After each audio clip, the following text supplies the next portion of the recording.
বাংলাদেশের সিংহ পুরুষ আলেম উলামাদের রাহবার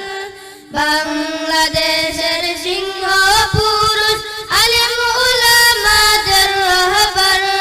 শাইখুল হাদিস মামুনুল হক হলেন মুদের অহংকার শাইখুল হাদিস মামুনুল হক হলেন মুদের অহংকার বাংলাদেশের সিংহ